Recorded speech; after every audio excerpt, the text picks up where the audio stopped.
আসন্ন উচ্চ মাধ্যমিক পরীক্ষা, নিট পরীক্ষা, যেই ডাব্লিউবি, যেসব সর্বভারতীয় পরীক্ষা রয়েছে তাদের সমস্ত পরীক্ষার্থীদের আমার YouTube channel chemistry world by এমজেতে স্বাগত। আমি এই অ্যালডিহাইড কিটোন কার্বক্সিলিক অ্যাসিড এই অধ্যায়ে যে বিভিন্ন রিয়েজেন্টগুলো রয়েছে তার খুঁটিনাটি বিষয়ে ইতিমধ্যে 3টা পার্টে ভিডিও আপলোড করেছি। আজকে তার চতুর্থ পার্ট। আমি নিশ্চিত এই যে বিকারকগুলো তোমাদের তার ব্যবহার এবং সংক্ষিপ্ত ধারণা পরীক্ষা প্রস্তুতির ক্ষেত্রে যথেষ্ট সহায়ক হবে। এর আগে ডেসক্রিপশন বক্সে লিঙ্ক দেওয়া আছে, আগের পার্টগুলো তোমরা দেখে নিতে পারবে, বা কেমিস্ট্রি ওয়ার্ল্ড বাই এমজে এই চ্যানেলে ঢুকে প্লেলিস্ট করা আছে, নিট বেঙ্গলি মিডিয়াম সার্চ করলেই পেয়ে যাবে। কম সময়ের মধ্যে আমি এই ভিডিওটা কমপ্লিট করার চেষ্টা করেছি। প্রতিটা রিয়েজেন্ট কোন ক্ষেত্রে ব্যবহার করা যায়, কোন ক্ষেত্রে ব্যবহার করা যায় না, যেমন ডাইবাল, 9-বোরা বাইসাইক্লোননেন, ডাইসিয়ামাইল বোরেন, এমন কতগুলো বিকারক রয়েছে যেগুলো তোমাদের পরীক্ষাতে আসে, অনেকেরই অজানা বা অনেকে জানলেও তার খুঁটিনাটি জানো না। তাই বলবো যে একটু একবার চোখ বুলিয়ে নেবে, আর যদি ভালো লাগে ভিডিওটা তাহলে সাবস্ক্রাইব করবে কেমিস্ট্রি ওয়ার্ল্ড বাই এমজে এই ইউটিউব চ্যানেলটা।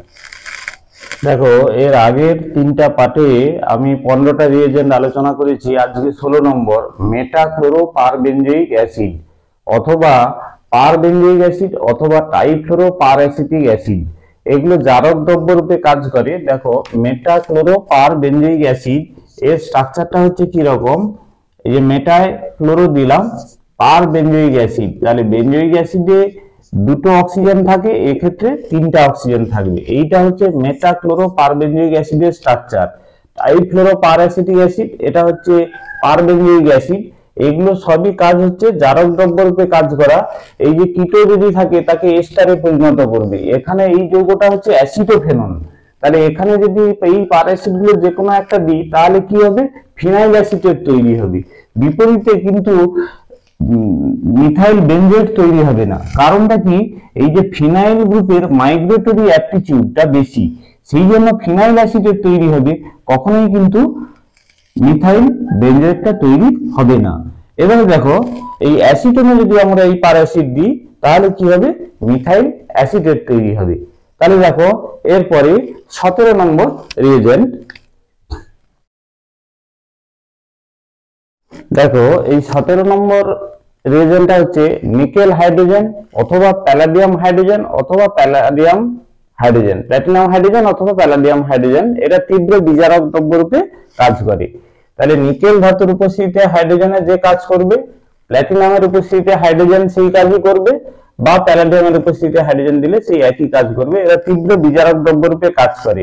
দেখো, এই যে উদাহরণটাতে দেখতে পাচ্ছ, এটা আনস্যাচুরেটেড অ্যালডিহাইড, এখানে আনস্যাচুরেশন রয়েছে, অ্যালডিহাইড রয়েছে। নিকেল হাইড্রোজেন বা প্যালাডিয়াম যে কোনো একটা রিয়েজেন্ট দিলেই তাহলে কি হবে, এই অ্যালডিহাইড গ্রুপটা রূপান্তরিত হবে অ্যালকোহলে, আর দ্বিবন্ধনটা এক বন্ধনে রূপান্তরিত হয়ে যাবে। অর্থাৎ এটা বিজারণ প্রক্রিয়া ঘটাচ্ছে, অ্যালডিহাইডকেও বিজারিত করছে, আবার এই দ্বিবন্ধনটাকে খুলে দিয়ে এক বন্ধন করে দিচ্ছে। সেম কেস, অ্যালডিহাইড না থেকে যদি কিটোন না থাকে তাহলে আমরা কি দেখতে পাবো, কিটোনটা বিজারিত হবে, সঙ্গে এই দ্বিবন্ধনটা এক বন্ধনে পরিণত হবে। তাহলে এইটা হচ্ছে এই রিয়েজেন্টের ব্যবহার। এটা তীব্র বিজারক দ্রব্য রূপে কাজ করে। এই যে আনস্যাচুরেশন আছে একে কিন্তু স্যাচুরেটেড কার্বনে কনভার্ট করে দিবে। নেক্সট দেখো, 18 নম্বর রিয়েজেন্ট। নেক্সট রিয়েজেন্টটা লক্ষ্য করো, জিঙ্ক অ্যামালগাম গাগার HCl, জিঙ্ক পারদ সংকর এবং গাগার HCl, এটা বিজারক দ্রব্য রূপে কাজ করে। এটার কাজটা হচ্ছে কি, অ্যালডিহাইড বা কিটোনকে অ্যালকেনে রূপান্তরিত করবে। তাহলে দেখো, এই যে CO মূলকটা আছে এটা রূপান্তরিত হয়ে CH2 হয়ে গেছে। তাহলে নেওয়া হয়েছিল অ্যাসিটালডিহাইড, দেওয়া হয়েছে জিঙ্ক অ্যামালগাম গাগার HCl, দ্বিতীয় ইথেনটা তৈরি হয়েছে। অ্যাসিটোন যদি থাকে তাহলে এন প্রোপেন তৈরি হবে। জিনিসটা লক্ষ্য করো, চেঞ্জটা মূল কি হচ্ছে, COটা রূপান্তরিত হয়ে CH2 তে পরিণত হচ্ছে। এবারে দেখো, এটা যদি বেনজেলডিহাইড থাকে তাহলেও এই CO গ্রুপটা রূপান্তরিত হয়ে CH2 তে পরিণত হবে। আর যদি অ্যাসিটোফেনন থাকে, অর্থাৎ অ্যারোমেটিক অ্যালডিহাইড বা অ্যারোমেটিক কিটোন থাকলে সেটাও কি হবে, অ্যালকেনে রূপান্তরিত হবে। নেক্সট চেঞ্জটা হচ্ছে কি, এই COটা চেঞ্জ হয়ে CH2 তে পরিণত হচ্ছে। জিঙ্ক অ্যামালগাম গাগার HCl এর কাজটাই হচ্ছে এইটা। নেক্সট এই 19 নম্বর রিয়েজেন্টটা হচ্ছে H2PdBaSO4, এটা বিজারক দ্রব্য রূপে কাজ করে। তাহলে এই অ্যাসিড ক্লোরাইডে এই রিয়েজেন্টটা দিলে অ্যালডিহাইড তৈরি হবে, সেটা অ্যালিফ্যাটিক হতে পারে বা অ্যারোমেটিক হতে পারে।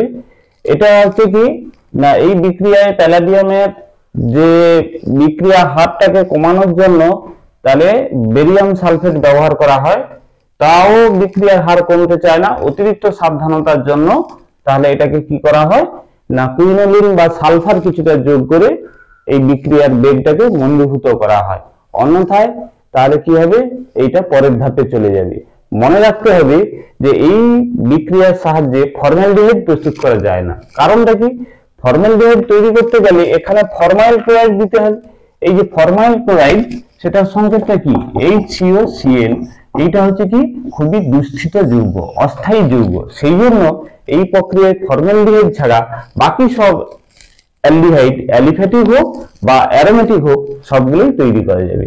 তাহলে থাকবে অ্যাসিড ক্লোরাইড, তৈরি হবে অ্যালডিহাইড, অ্যালিফ্যাটিকও হবে আবার অ্যারোমেটিকও হবে।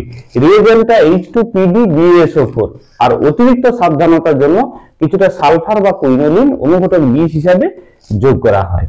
তাহলে এই রিয়েজেন্টের কাজটা হচ্ছে অ্যাসিড ক্লোরাইডকে কনভার্ট করা অ্যালডিহাইডে। ঠিক আছে, আজকের ভিডিও আবার এই পর্যন্তই। এরপরে বাকি রিয়েজেন্ট গুলো আলোচনা করব, আর ঠিক তারপরে পরেই বিভিন্ন মেন রিঅ্যাকশন গুলো সম্পর্কে সংক্ষেপে আলোচনা করব, এক নজরে সবকিছু দেখে নেওয়ার জন্য।